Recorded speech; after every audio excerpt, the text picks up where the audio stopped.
दोस्तों, क्या कभी हमारे साथ ऐसा हुआ है कि हमने सोचा हो कि बस 5 मिनट के लिए इंस्टाग्राम या फेसबुक खोलते हैं और अचानक से एक पूरा घंटा निकल जाता है। वही तो 1 घंटा कहाँ गायब हो जाता है हमें सच में पता ही नहीं चलता। और सबसे अजीब बात तो ये है कि हम अक्सर इसको अपनी विल पावर की कमी समझते हैं। हम सोचते हैं कि शायद हमारा सेल्फ कंट्रोल ही वीक है, लेकिन आज की इस गहरी चर्चा में, इस डीप डाइव में हम जानेंगे कि ये सिर्फ हमारी गलती नहीं है। बिल्कुल नहीं, इसके पीछे एक बहुत ही पावरफुल और मैं कहूँगा एक पूरी तरह से सोची समझी साइकोलॉजिकल स्ट्रैटेजी काम कर रही है। एग्जैक्टली तो आज हमारे पास इस टॉपिक को डिकोड करने के लिए 3 बहुत ही बेहतरीन सोर्सेज हैं। पहली है एडम ऑल्टर की किताब इरिजिस्टिबल, दूसरी कैल न्यूपोर्ट की डीप वर्क और तीसरी है सियारन मैकमोहन की the psychology of social media. ये तीनों किताबें अपने आप में मास्टर क्लासेस हैं। हाँ, और आज हमारा मिशन बहुत क्लियर है। हमें सोशल मीडिया के इस साइकोलॉजिकल जाल को समझना है।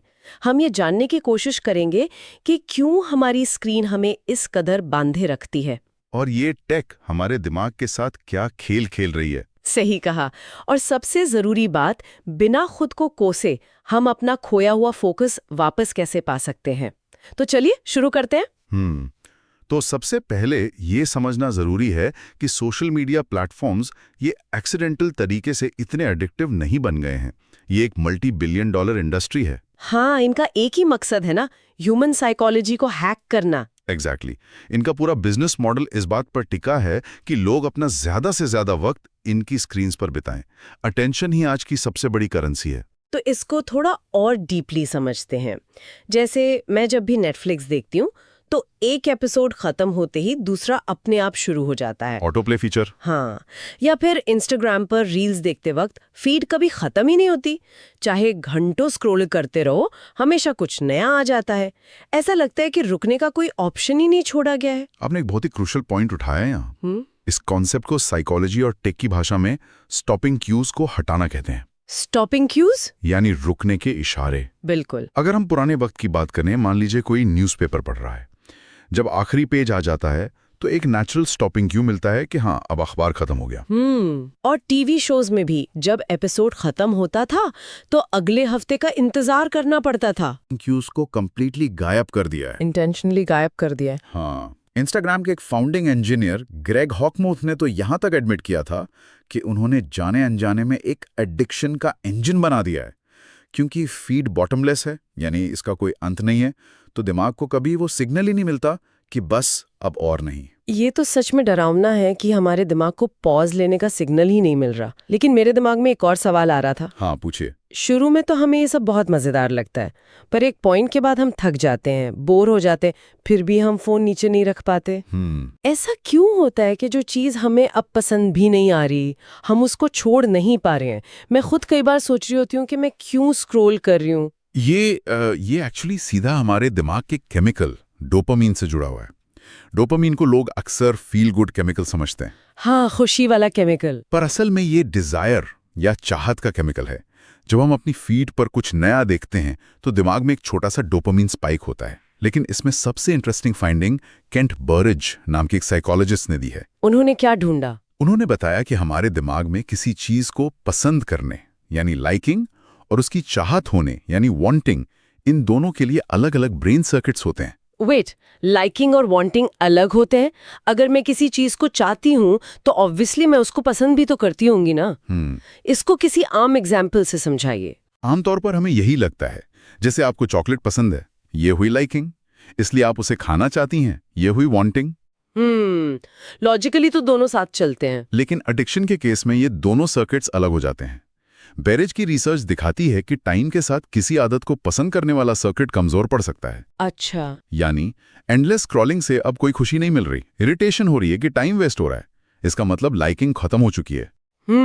लेकिन जो वांटिंग वाला सर्किट है वो बहुत स्ट्रांग और परमानेंट बन जाता है। ओह, यानी मुझे वो पसंद नहीं है पर मेरा दिमाग उसे चाह रहा है। एग्जैक्टली। तो जैसे ही थोड़ा सा भी स्ट्रेस होता है या अकेलेपन का एहसास होता है, दिमाग ऑटोमेटिकली उस राहत के लिए सोशल मीडिया की चाहत करने लगता है। आप उस एक्सपीरियंस से नफरत करते हैं पर उंगलियां ऑटोमेटिकली फोन अनलॉक कर देती हैं। ये तो एक तरह की गुलामी हो गई। हमारा दिमाग एक ऐसी चीज की डिमांड कर रहा है जो असल में कोई खुशी दे ही नहीं रही। वही तो सबसे बड़ा ट्रैप है। और मुझे लगता है इसमें जो लाइक्स और कमेंट्स का सिस्टम है ना, वो इस चाहत को और बढ़ा देता है। जब मैं कोई फोटो पोस्ट करती हूँ तो मैं बार बार फोन उठाकर देखती हूँ कि किसी ने रिएक्ट किया या नहीं। ये बिल्कुल किसी कसीनो की स्लॉट मशीन जैसा फील होता है। लीवर खींचो और देखो क्या निकलता है। ये कंपैरिजन 100% एक्यूरेट है। और इस कसीनो इफेक्ट को डीपली समझने के लिए हमें 1971 के एक क्लासिक साइकोलॉजिकल एक्सपेरिमेंट पर नजर डालनी चाहिए, जो माइकल जाइलर ने कबूतरों पर किया था। कबूतरों पर? स्लॉट मशीन का एक्सपेरिमेंट? हाँ, उन्होंने एक एक्सपेरिमेंट डिजाइन किया जहां कबूतरों के सामने एक बटन रखा गया। जब कबूतर बटन दबाते तो उन्हें खाना मिलता था। शुरू में हर बार बटन दबाने पर खाना मिलता था। ओके, सिंपल है। कबूतर समझ गए और जब भूख लगती वो बटन दबा देते। नॉर्मल बिहेवियर था। लेकिन तभी जाइलर ने एक छोटा सा चेंज किया। क्या चेंज किया? उन्होंने रिवॉर्ड को अनप्रेडिक्टेबल कर दिया। यानी उन्हें नहीं पता था कि खाना मिलेगा या नहीं। बिल्कुल। अब कबूतर बटन दबाता तो कभी उसको खाना मिलता और कभी कुछ नहीं मिलता। उन्हें नहीं पता था कि अगले टैप पर खाना आएगा या नहीं। आपको जानकर हैरानी होगी कि इस अनप्रेडिक्टेबिलिटी की वजह से कबूतर पागलों की तरह बार बार उस बटन को दबाने लगे। बाप रे! उनका बिहेवियर कंप्लीटली ऑब्सेसिव हो गया। एडम ऑल्टर समझाते हैं कि सोशल मीडिया के लाइक्स बिल्कुल यही काम करते हैं।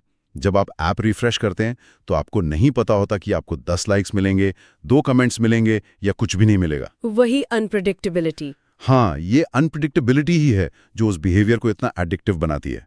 तो हम एसेंशियली उन कबूतरों की तरह हैं जो अपनी स्क्रीन को बार बार टैप कर रहे हैं उस अनप्रेडिक्टेबल रिवॉर्ड के लिए। सही पकड़ा आपने। पर एक चीज और है जो मुझे परेशान करती है। अगर रिवॉर्ड नहीं मिलता, यानी अगर किसी पोस्ट पर लाइक्स नहीं आते, तो बहुत अजीब सा फील होता है। ऐसा लगता है जैसे सब लोग देख रहे हैं और सोच रहे हैं कि इसको तो कोई लाइक ही नहीं करता। ये सोशल प्रेशर इतना हेवी क्यों फील होता है हमें? इस सोशल प्रेशर को समझने के लिए एडम ऑल्टर एक कॉन्सेप्ट का जिक्र करते हैं जिसे द स्पॉटलाइट इफेक्ट कहा जाता है। हमें हमेशा लगता है कि दुनिया की नजर हम पर है, जैसे हम स्टेज पर खड़े हों। बिल्कुल। इसको प्रूव करने के लिए एक बड़ा ही मजेदार एक्सपेरिमेंट हुआ था। रिसर्चर्स ने कॉलेज स्टूडेंट्स को एक ऐसी टी शर्ट पहनने को कहा जिस पर फेमस सिंगर बैरी मैनिलो का एक बहुत ही अजीब और एम्बैरेसिंग सा फोटो छपा था। ओके। फिर उन स्टूडेंट्स को एक ऐसे कमरे में भेजा गया जहां दूसरे लोग बैठे थे। बाद में जब उन स्टूडेंट्स से पूछा गया कि कितने लोगों ने उनकी इस अजीब टी शर्ट को नोटिस किया होगा, तो उन्होंने कॉन्फिडेंटली कहा कि लगभग 50% लोगों ने उन्हें जज किया होगा। पर मुझे लगता है सच्चाई इससे काफी अलग रही होगी। असल में सिर्फ 20% लोगों ने ही उस टी शर्ट पर ध्यान दिया था। बाकी सब लोग अपने ही ख्यालों में अपनी ही दुनिया में खोए हुए थे। वही ना, सब अपनी लाइफ में बिजी होते हैं। सोशल मीडिया पर भी यही होता है। जब हमारी पोस्ट पर लाइक्स नहीं आते तो स्पॉटलाइट इफेक्ट की वजह से हमें लगता है कि पूरी दुनिया हमें जज कर रही है, जबकि हकीकत यह है कि सब लोग सिर्फ अपनी खुद की फीड्स और अपनी खुद की पोस्ट की चिंता में लगे हैं। लेकिन ये इल्यूजन इतना स्ट्रांग होता है ना। बहुत स्ट्रांग, और ये लोगों की मेंटल हेल्थ को बुरी तरह अफेक्ट करता है। ऑल्टर ने अपनी किताब में एसिना ओनील का एक केस स्टडी दिया है जो इसका सबसे बड़ा एग्जाम्पल है। एसिना ओनील? मैं इनके बारे में नहीं जानती, ये कौन है? एसिना ओनील एक ऑस्ट्रेलियन टीनेजर थी जिसके इंस्टाग्राम पर लाखों फॉलोअर्स थे। उसकी प्रोफाइल देखकर लगता था कि उसकी लाइफ बिल्कुल परफेक्ट है। खूबसूरत कपड़े, बेहतरीन लोकेशंस, वो एक आइडियल सोशल मीडिया स्टार थी, जैसी इन्फ्लुएंसर्स की लाइफ हमें दिखती है। हाँ, लेकिन एक दिन अचानक उसने प्लेटफॉर्म छोड़ने का फैसला किया। उसने अपनी पुरानी फोटोज के कैप्शंस कंप्लीटली बदल दिए और वहां सच्चाई लिख दी। क्या सच्चाई थी उसके पीछे? उसने बताया कि एक कैंडिड यानी नेचुरल दिखने वाली फोटो के लिए उसने असल में 100 टेक्स दिए थे, तब जाकर वो एक परफेक्ट शॉट आया था। 100 टेक्स? बाप रे। उसने क्लियरली एक्सेप्ट किया कि सोशल मीडिया सिर्फ वैलिडेशन, लाइक्स और दूसरों के अप्रूवल की एक फेक रेस है। उसने बताया कि कैसे उसकी ऐसी परफेक्ट दिखने वाली लाइफ ने उसको अंदर से बिल्कुल खोखला और मिजरेबल बना दिया था। वाओ, ये तो काफी आई ओपनिंग है। जो लाइफ हमें स्क्रीन पर इतनी परफेक्ट दिखती है, उसके पीछे कितना स्ट्रेस और मैनिपुलेशन होता है। बिल्कुल। तो अगर लाइक्स और वैलिडेशन का प्रेशर इतना ज्यादा है, तो क्या हम जो ऑनलाइन देख रहे हैं या पोस्ट कर रहे हैं, उस पे हमारा वाकई कोई कंट्रोल है या सब कुछ पहले से ही प्लेटफॉर्म तय कर रहा है? सियारन मैकमाहन की किताब the psychology of social media इस पर एक बहुत डीप इंसाइट देती है। उन्होंने टेना बूजर नाम की एक रिसर्चर का काम हाईलाइट किया है जो दिखाता है कि फीड्स कैसे काम करती हैं। कैसे करती हैं काम? शुरुआती दौर में फीड्स क्रोनोलॉजिकल होती थी, यानी जो चीज जब पोस्ट हुई वो उसी टाइम के ऑर्डर में सबको दिखती थी। हाँ, मुझे याद है, पुराना फेसबुक वैसा ही था। लेकिन आज के टाइम में सारा कंट्रोल एल्गोरिदम्स के पास है। ये एल्गोरिदम्स डिसाइड करते हैं कि आपको क्या दिखेगा और दूसरों को आपकी पोस्ट दिखेगी या नहीं। ये बेसिकली एक रिवॉर्ड और पनिशमेंट सिस्टम की तरह काम करता है। रिवॉर्ड और पनिशमेंट? जी। मतलब अगर मैं कुछ ऐसा डालूं जो एल्गोरिदम को पसंद ना आए, तो क्या मुझे किसी तरह की सजा मिलती है ऑनलाइन दुनिया में? एक तरह से हाँ। अगर आपकी पोस्ट पर तुरंत लाइक्स और कमेंट्स आते हैं तो एल्गोरिदम उसको फीड में सबसे ऊपर रखकर आपको रिवॉर्ड करता है। पर अगर आपका कंटेंट इतना एंगेजिंग नहीं है तो एल्गोरिदम आपको इनविजिबिलिटी की सजा देता है। इनविजिबिलिटी की सजा? ये डर लोगों को कंटिन्यूअसली ऐसा कंटेंट डालने के लिए मजबूर करता है जो क्राउड को पसंद आए, चाहे वो उनकी असली पर्सनालिटी से मैच करे या ना करे। लोग खुद को बदल लेते हैं बस व्यूज के लिए। वही मैकमोहन इस ऑनलाइन एनवायरनमेंट की तुलना एक पेनोप्टिकॉन से करते हैं। पेनोप्टिकॉन, ये टर्म थोड़ी टेक्निकल लग रही है, इसका आसान भाषा में क्या मतलब होता है? पेनोप्टिकॉन असल में 18वीं सेंचुरी में डिजाइन किया गया एक जेल का मॉडल था। इस जेल की बिल्डिंग गोल होती थी और बीच में एक वॉच टावर होता था। अच्छा। कैदी अपने सेल्स में होते थे और उन्हें कभी नहीं पता होता था कि वॉच टावर में बैठा गार्ड उन्हें उस वक्त देख रहा है या नहीं। ओह, उन्हें हमेशा लगता था कि कोई देख रहा है। एग्जैक्टली। इस डर की वजह से कि शायद मुझ पर नजर है, कैदी हमेशा डिसिप्लिन में रहते थे। सोशल मीडिया एक मॉडर्न पेनोप्टिकन बन गया है। हमें लगता है कि एल्गोरिदम, हमारे दोस्त और पब्लिक हम पर हमेशा नजर रखते हुए हैं। इस वजह से हम खुद को सेंसर करने लगते हैं और एक फेक पर्सोना क्रिएट कर लेते हैं। ये जेल वाली एनालॉजी सच में एक परफेक्ट डिस्क्रिप्शन है आज के हालात की। हमें लगता है हम आज़ाद हैं, पर हम सब उस गोल जेल में बैठे हैं। और मुझे लगता है कि इस अनसीन प्रेशर को एक और चीज़ बहुत ज़्यादा बढ़ा देती है। रियल लाइफ में तो मैं अपने दोस्तों के साथ अलग मजाक करती हूँ, मम्मी पापा के सामने अलग तरह से पेश आती हूँ और ऑफिस में बॉस के सामने एकदम प्रोफेशनल रहती हूँ। सही बात है। लेकिन ऑनलाइन तो ये सभी लोग मेरी फ्रेंड लिस्ट में एक ही जगह पर है, तो मैं एक्ट किसके हिसाब से करूँ? ये बहुत कंफ्यूजिंग होता है। ये बहुत ही वैलिड पॉइंट है।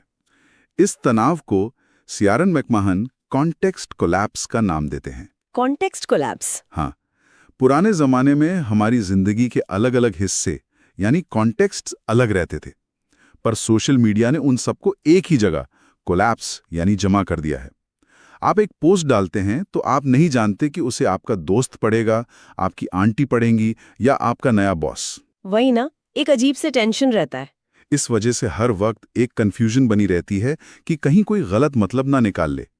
और इन सब चिंताओं, कांस्टेंट नोटिफिकेशंस और लाइक्स गिनने की इस आदत का सबसे भयंकर असर हमारे दिमाग की फोकस करने की ताकत पर पड़ रहा है। उफ, ये फोकस वाली बात तो हर किसी की, हर स्टूडेंट और हर प्रोफेशनल की रोज की प्रॉब्लम बन चुकी है। बिल्कुल। चाहे एक इम्पॉर्टेंट रिपोर्ट बनानी हो या बस शांति से बैठकर कोई अच्छी किताब पढ़नी हो, लगातार 15 मिनट भी किसी एक चीज पर फोकस करना आजकल ऑलमोस्ट इम्पॉसिबल सा लगने लगा है। ऐसा लगता है दिमाग आदी हो गया है हर थोड़ी देर में डिस्ट्रैक्ट होने का। ये सिर्फ आपका या मेरा फील करना नहीं है, डेटा इसको साफ प्रूफ करता है। कैल न्यूपोर्ट और एडम ऑल्टर दोनों ने एक माइक्रोसॉफ्ट की स्टडी का जिक्र किया है जो साल 2015 में आई थी। उस स्टडी में क्या था? उस स्टडी के मुताबिक साल 2000 में एक एवरेज इंसान का अटेंशन स्पैन यानी लगातार एक चीज पर ध्यान लगाने की क्षमता 12 सेकंड्स थी, लेकिन स्मार्टफोन्स आने के बाद ये घटकर सिर्फ 8 सेकंड्स रह गई है। 8 सेकंड्स बस।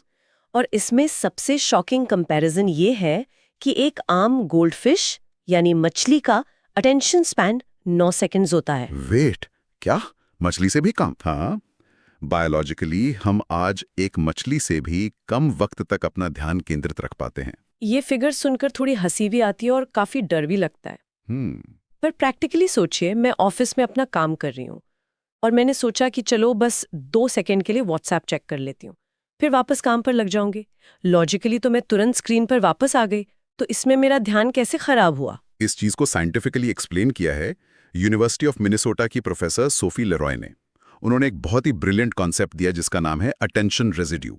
अटेंशन रेजिड्यू, ये क्या होता है? होता क्या है कि जब आप एक इंपॉर्टेंट टास्क कर रहे होते हैं, मान लीजिए कोई रिपोर्ट लिख रहे हैं और आप एक नोटिफिकेशन देखकर सिर्फ एक ईमेल चेक करते हैं, तो आप फिजिकली तो रिपोर्ट पर वापस आ जाते हैं, लेकिन आपके दिमाग का एक छोटा सा हिस्सा, एक रेजिड्यू, उस अधूरे ईमेल पर ही अटका रह जाता है।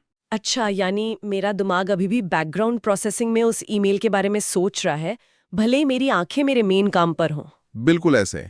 दिमाग एक कंप्यूटर की तरह तुरंत 100% स्विच नहीं कर पाता। थोड़ी सी प्रोसेसिंग पावर पुराने टास्क पर छूट जाती है। ये तो डेली होता है मेरे साथ। और लेरॉय की स्टडीज ने क्लियरली दिखाया कि जब लोगों के दिमाग में ये अटेंशन रेसिड्यू होता है तो वो अपने नए काम में ज्यादा गलतियां करते हैं और उनकी सोचने की स्पीड स्लो हो जाती है। दिमाग को लगातार थोड़ी थोड़ी देर में स्विच करने की वजह से हम मेंटल फटीग यानी दिमागी थकान का शिकार हो जाते हैं। और इसी अटेंशन रेजिड्यू की प्रॉब्लम को काउंटर करने के लिए शायद कैल न्यूपोर्ट अपने डीप वर्क कॉन्सेप्ट पर इतना जोर देते हैं। एग्जैक्टली। क्योंकि अगर हमारा ध्यान ऐसे ही बंटा रहा तो हम कोई बड़ा और मीनिंगफुल काम कभी नहीं कर पाएंगे। सही पकड़ा आपने। कैल न्यूपोर्ट का आर्ग्यूमेंट यही है कि आज की मॉडर्न इन्फॉर्मेशन इकोनॉमी में जहां हर कोई डिस्ट्रैक्टेड है, वहां डीप वर्क करना एक सुपर पावर बन गया है। डीप वर्क का मतलब पूरा फोकस ना? हाँ, बिना किसी डिस्ट्रैक्शन के लंबे वक्त तक अपनी पूरी कॉग्निटिव कैपेबिलिटी को किसी एक मुश्किल काम में लगाना। जो लोग इन एल्गोरिथम्स के बिछे हुए जाल से बचकर फोकस करना सीख लेंगे, आने वाले वक्त में वही लोग सबसे ज्यादा सक्सेसफुल और वैल्यूएबल माने जाएंगे। तो अब हम उस पॉइंट पर आ गए हैं जहां प्रॉब्लम पूरी तरह क्लियर है। एल्गोरिदम हमें इनविजिबिलिटी का डर दिखा रहा है, डोपामीन हमें एक स्लॉट मशीन की तरह स्क्रॉल करने पर मजबूर कर रहा है और नोटिफिकेशंस हमारा अटेंशन खा रहे हैं। बिल्कुल। लेकिन अब सबसे बड़ा सवाल ये आता है कि इस साइकिल को तोड़ें कैसे? मैं पर्सनली बताऊं तो मैंने कितनी बार अपने आप से प्रॉमिसेस किए हैं कि आज के बाद सोशल मीडिया कम यूज करूंगी, पर रात आते आते मेरी विल पावर धोखा दे जाती है। इसका कोई प्रैक्टिकल सोल्यूशन है क्या? इसका सबसे बड़ा प्रैक्टिकल सोल्यूशन यही समझना है कि विल पावर पर भरोसा करना बंद करें। विल पावर पर भरोसा ना करें, फिर किस पर करें? एडम ऑल्टर अपनी बुक में साफ कहते हैं कि इन हेविली इंजीनियर्ड प्लेटफॉर्म्स के सामने एक आम इंसान की विल पावर कभी नहीं जीत सकती। इस पॉइंट को समझाने के लिए उन्होंने वियतनाम वॉर से वापस आए अमेरिकन सोल्जर्स का एक बड़ा इंटरेस्टिंग एग्जाम्पल दिया है। सोल्जर्स का? वो कैसे? वॉर के दौरान वहां के स्ट्रेस और एनवायरनमेंट की वजह से लगभग 20% सोल्जर्स हेरोइन जैसी खतरनाक ड्रग के आदी हो गए थे। ओह। लेकिन जब वो वापस अमेरिका अपने घर आए तो उनमें से 95% लोगों की लत बिना किसी हैवी ट्रीटमेंट के आसानी से छूट गई। ऐसा कैसे पॉसिबल हुआ? एक बार एडिक्शन हो गई तो वो खुद ब खुद कैसे ठीक हो सकती है? क्योंकि उनका माहौल, उनका एनवायरनमेंट पूरी तरह से बदल चुका था। वहां ना वो वॉर का स्ट्रेस था, ना वो दोस्ती थी, और ना ही आसपास वो ड्रग इजीली अवेलेबल थी। एडम ऑल्टर इसको बिहेवियरल आर्किटेक्चर कहते हैं। Behavioural architecture? इसका मतलब यह है कि बजाय इसके कि आप खुद से लड़ें, आप अपने आसपास की दुनिया, अपने एनवायरनमेंट को ही इस तरह डिजाइन कर लें कि आपको टेम्पटेशन का सामना ही ना करना पड़े। तो इस बिहेवियरल आर्किटेक्चर को हम अपनी रोजमर्रा की जिंदगी में कैसे उतार सकते हैं? मान लीजिए मेरा फोन दिन भर मेरी पॉकेट में रहता है, वहां मैं अपना डिजाइन कैसे बदलूं? उसके लिए ऑल्टर एक डच डिजाइन कंपनी हेल्डर ग्रून का एक बड़ा अजीब पर कमाल का एग्जाम्पल देते हैं। अच्छा। उस ऑफिस में एम्प्लॉइज को ओवरवर्क करने या लेट तक रुकने की आदत थी, तो कंपनी ने अपने ऑफिस के डेस्क्स को स्टील के केबल्स के जरिए छत से कनेक्ट कर दिया। छत से? हाँ। जैसे ही शाम के 6 बजते हैं, सारे के सारे डेस्क्स अपने आप ऊपर उठकर सीलिंग से चिपक जाते हैं और जमीन एकदम खाली हो जाती है, जिसे बाद में योगा या डांस के लिए यूज किया जाता है। वहां के लोग चाहकर भी लेट तक काम नहीं कर सकते क्योंकि उनके पास डेस्क ही नहीं होता। ये होता है एनवायरनमेंट को फोर्स करना। वाह, छत पर लटकने वाले डेस्क्स, ये तो काफी एक्सट्रीम पर इफेक्टिव तरीका है। हमारे घरों में शायद हम ऐसे उड़ने वाले डेस्क्स ना लगा पाए, लेकिन मैं समझ रही हूँ कि इसका एसेंस क्या है। मान लीजिए अगर हम रात को सोते वक्त अपने फोन को बेड के पास रखने की बजाय किसी दूसरे कमरे में चार्ज पर लगा दें, तो वो भी एक छोटा सा बिहेवियरल आर्किटेक्चर बन जाएगा। बिल्कुल सही एग्जाम्पल है ये। अगर फोन पास नहीं होगा तो नींद टूटने पर हम ऑटोमेटिकली स्क्रॉल नहीं करेंगे। लेकिन क्या कुछ और भी ट्रिक्स हैं जो हम अप्लाई कर सकते हैं? एक और बहुत सटल लेकिन साइंटिफिकली प्रूवन ट्रिक है जो हमारी भाषा यानी हमारी लैंग्वेज से जुड़ी है। लैंग्वेज बदलने से स्क्रीन टाइम कम हो सकता है? हाँ, एडम ऑल्टर बताते हैं कि जब हम किसी आदत को छोड़ने की कोशिश करते हैं तो हम आमतौर पर कहते हैं मैं फेसबुक यूज नहीं कर सकता, यानी आई कांट। साइकोलॉजी के मुताबिक आई कांट कहने से आपको लगता है कि कोई बाहरी ताकत आपको रोक रही है, एक बंदिश जैसी लगती है, जिससे आप कमजोर महसूस करते हैं और आखिर में टूट जाते हैं। पर इसके बजाय अगर आप सिर्फ इतना बदल दें और कहें मैं फेसबुक यूज नहीं करता, यानी आई डोंट, तो ये आपकी आइडेंटिटी, आपके वजूद का हिस्सा बन जाता है। Oh, I don't versus I can't, ये तो माइंडसेट का एक पूरा शिफ्ट है। जब मैं कहती हूँ कि मैं उसे नहीं करती, तो मैं इफेक्टिवली खुद को एक ऐसी कैटेगरी में डाल रही हूँ जहाँ मैं खुद कंट्रोल में हूँ। एग्जैक्टली। ये सच में एम्पावर करने वाला फील होता है और इस डिस्कशन में एक और इंटरेस्टिंग प्रैक्टिकल टूल का जिक्र था, अगर मुझे सही से याद आ रहा है। जी हाँ, बेंजामिन ग्रोसर का बनाया हुआ एक टूल है जिसे फेसबुक डीमीट्रिकेटर कहा जाता है। ये क्या करता है? ये एक एक्सटेंशन है जो आपके ब्राउजर में ऐड हो जाता है और इसका काम बहुत सिंपल पर असरदार है। ये आपकी फीड से सारे नंबर्स गायब कर देता है। नंबर्स गायब मतलब लाइक्स और कमेंट्स दिखते ही नहीं? यानी किसी पोस्ट पर कितने लाइक्स आए हैं, किसके कितने फॉलोअर्स हैं, कितने कमेंट्स हैं, सारे स्टैटिस्टिक्स गायब। आप सिर्फ फोटो या टेक्स्ट देख सकते हैं। वाओ! इसका असर ये होता है कि वो जो स्लॉट मशीन वाली फीलिंग थी, जहां दिमाग बार बार स्कोर ट्रैक कर रहा था, वो खत्म हो जाती है। जब नंबर्स ही नहीं रहेंगे तो किसी दूसरे से खुद को कंपेयर करने की रेस भी अपने आप रुक जाएगी। ये बहुत ब्रिलियंट है। तो इस पूरी चर्चा को अगर हम समेटें तो एक बात क्लियर होती है कि सोशल मीडिया कोई आम टूल नहीं है। बिल्कुल नहीं। ये एक डीपली इंजीनियर्ड सिस्टम है जहां वेरिएबल रिवॉर्ड्स, डोपामीन स्पाइक्स और इनविजिबिलिटी के डर का यूज करके हमारे ध्यान को कैप्टिव रखा जाता है।